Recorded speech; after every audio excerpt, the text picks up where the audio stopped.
రాష్ట్రంలో ప్రజాపాలన పేరిట తుగ్లక్ పాలన సాగుతోందని విమర్శిస్తూ విద్యుత్ ఆర్టిజన్ కార్మికుల న్యాయమైన డిమాండ్లను ప్రభుత్వం వెంటనే పరిష్కరించాలని హరీష్ రావు డిమాండ్ చేశారు. ఎన్నికల హామీలను విస్మరించిన కాంగ్రెస్ ప్రభుత్వం కార్మికులతో చర్చలు జరపకుంటే బీఆర్ఎస్ ఆధ్వర్యంలో ప్రత్యక్ష పోరాటం చేస్తామని, కమిషన్ల కోసమే ప్రభుత్వం సాధ్యం కాని థర్డ్ డిస్కంను ఏర్పాటు చేస్తూ రాష్ట్రాన్ని ఆగమాగం చేస్తోందని హరీష్ రావు విమర్శించారు.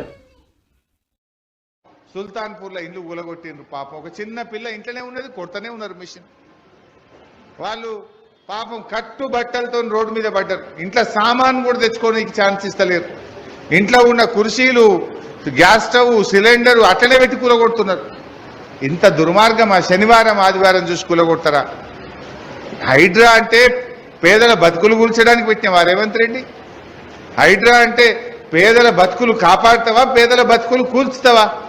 గవర్నమెంట్ అంటే ఇంత గూడు చూపియాలి, గవర్నమెంట్ అంటే బుక్కడి బువ్వ పెట్టాలి, నీడనియాలి. కానీ రేవంత్ రెడ్డి ఉన్న నీడ కూలగొడుతుండు, ఉన్న గూడు కూలగొడుతున్నాడు. పేదల బతుకులు ఆగం చేసే విధంగా ఇవాళ కాంగ్రెస్ ప్రభుత్వం పనిచేస్తా ఉంది. ముఖ్యమంత్రి గారు ఒకసారి రివ్యూ చేయండి.